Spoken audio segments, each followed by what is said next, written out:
This has serious implications for the New York Knicks as the Golden State Warriors have just exposed a serious flaw within Karl Anthony Towns' game. What's up, guys? It's your boy Dariel. Let's get right into today's video. Karl Anthony Towns had a great game. He is one of, if not the biggest reasons why the Knicks were actually able to make it a competitive game against the Golden State Warriors.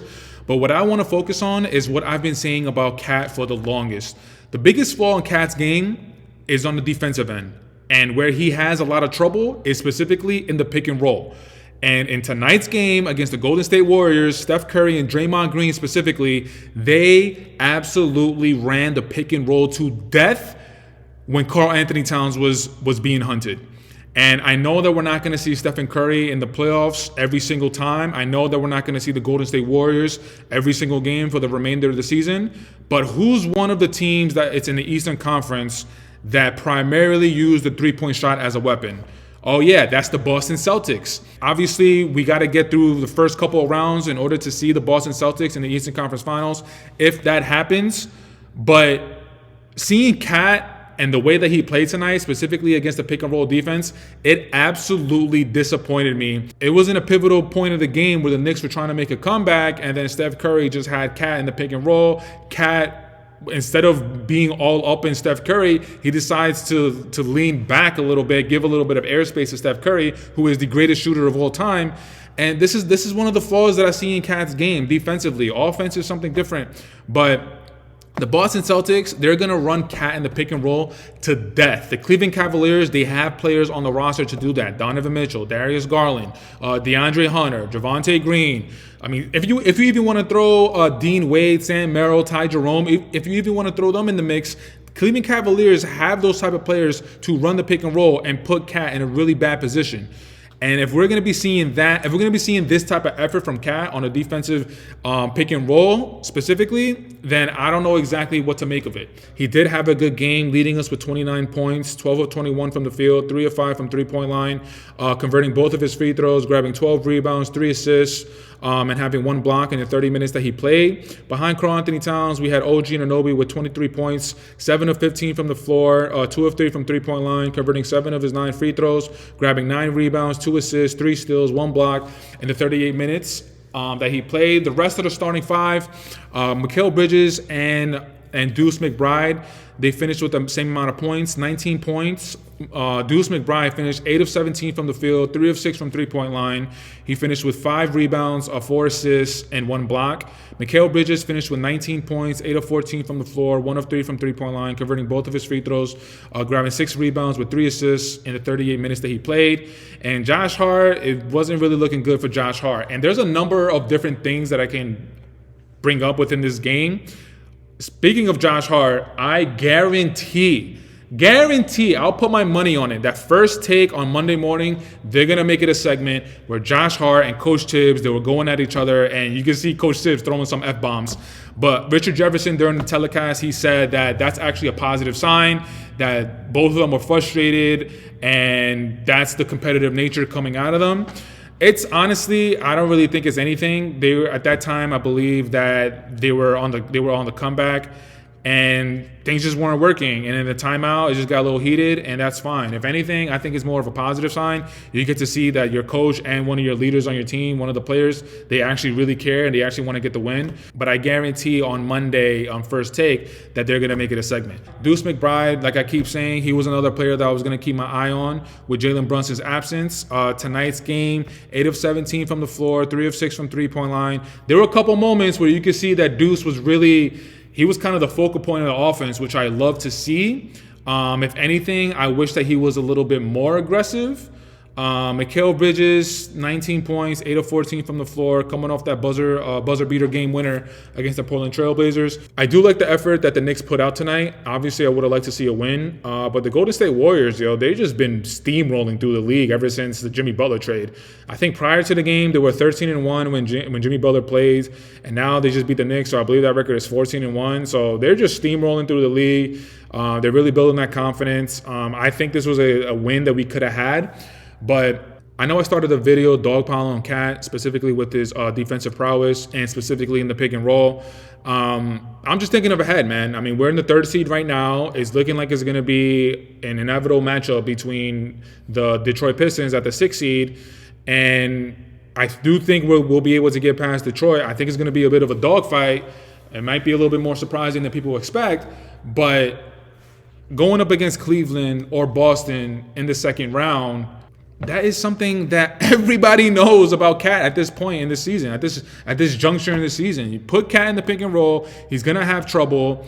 And I'm more worried about the Boston Celtics, man, because the Boston Celtics, they just have weapons at all positions at their disposal. The Cleveland Cavaliers, in my opinion, they still have to prove it, even though I do think that this year is not really a fluke. I do think that the Cleveland Cavaliers are for real, but I was just a little disappointed in KAT's pick and roll defense, because looking at the grander scheme of things, that I think it's really going to come and bite us in the butt. But another storyline that we could talk about from this game, specifically with KAT, is that matchup with Draymond Green. If you guys remember a couple weeks ago, KAT missed the game. Forgot it wasn't even against the Golden State Warriors. KAT missed the game against some other team, and then Draymond Green started yapping his mouth, talking about the reason why KAT missed it was because he was trying to duck a matchup with a specific player. I can't think of the exact player right now, but then word got back to KAT, and then we all ended up finding out that KAT actually missed the game because I think his girlfriend, Jordan Woods, his mom, or one of Jordan Woods' family members passed away to cancer, and then it was just a mess. But going back to tonight's game, you can tell that KAT took it a little personal with Draymond Green, which I love to see. I love to see KAT, not even just KAT, I just love to see players yapping it up a little bit. Like, you can tell that this means something to them. And with KAT and Draymond obviously is a defensive wizard, and he's also really good at the mind games. So there were moments in the game where Draymond Green was kind of like tricking KAT into fouling. And then in the first half, he was like talking to KAT, telling him to go sit on the bench. And then you could tell that KAT took it away. And then they would started trash talking to each other. I love that, man. I wish I saw more of that in the NBA. I just like seeing that. But Draymond Green, like, he absolutely deserves his flowers as far as being one of the better defensive players just to be in the league within the last, 15 years. Like, he's one of the better defensive players. He's one of the smartest defensive players. And Richard Jefferson actually gave him his props because he's just defensively fluid. Like, he's so smart. You can put him in different actions. You can put him in different positions, and he knows what to do in that position as far as defensively. But that's just something that I saw that I love, specifically coming from KAT, because, I mean, the narrative I feel like around KAT's name is that he's soft. The first half of the season, I feel like he did put some of that narrative to bed with the way that he played. But before I wrap up the video, I should mention, of course, something that we always have to keep an eye on with the New York Knicks, the bench productivity. The bench productivity tonight was absolutely horrible. Precious Achiuwa was absolutely grotesque. And all those Precious Achiuwa fans that want to come at me in the comments, did you guys see the fact that he couldn't catch the ball today? Did you guys see that? Okay, but then in the next game, he's going to have one good play, which is basically a bunny at the rim, and then he's going to have 3 bad plays. So he takes one small step forward, and then he takes 4 steps back. But I'm not even going to focus on Precious Achiuwa. How about Cameron Payne and Landry Shamet? Landry Shamet tonight had 21 minutes. He had a bucket. He was 1 of 4 from the floor, 0 of 1 from three-point line. He finished the game with 3 rebounds, no assists, 1 steal in the 21 minutes, like I just said. Cameron Payne played 10 minutes, and it was absolutely doo-doo. He had a donut of a game. 0-4 from the floor, 0-4 from three-point line, 1 rebound, 1 assist, 1 block in 10 minutes that he played, like I just said. So Cameron Payne, this is the guy that you guys are happy about backing up the point guard position. I'm going to stand 10 toes down on what I'm saying about Cameron Payne. I am not comfortable. I don't trust in Cameron Payne. And in the playoffs, oh my God, I'm worried to see Cameron Payne in the playoffs. But besides Landry Shamet, Cameron Payne, Precious Achiuwa, Mitchell Robinson with 2 points in the 16 minutes that he played, 1 of 3 from the floor, grabbing 5 rebounds, no assists, no steals with 1 block. Mitchell Robinson, I've said time and time again that when Mitchell Robinson came back, that he wasn't going to be back to his old self right away. If anything, we had to wait and see what he's going to look like after he got his conditioning, after he got his reps in, after he got the feel of the game back, because the guy has missed, a year, maybe a little bit more than a year. and he just came back, maybe like 2-3 weeks ago. So there were just points of the game where you could see Mitchell Robinson huffing and puffing, and this is what it's going to look like for the next coming weeks.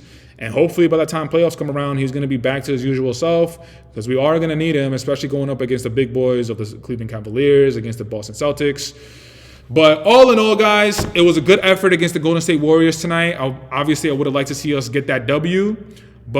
And also with KAT and Draymond Green, I like to see the feistiness coming out of KAT. I think KAT needs to play that way a little bit more. I feel like he's a little bit too, he relies a little bit too much on his skills. He relies a little bit too much. His game is just too pretty. He needs to muck it up a little bit. And I feel like the matchup with Draymond Green tonight's game, I feel like that brought that out of KAT. And I would love to see that a little bit more out of KAT.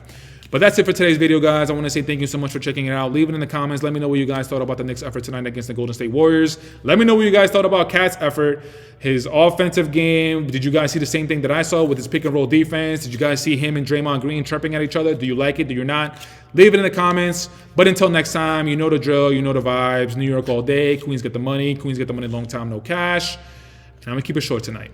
Queens, baby. I'm out. Peace.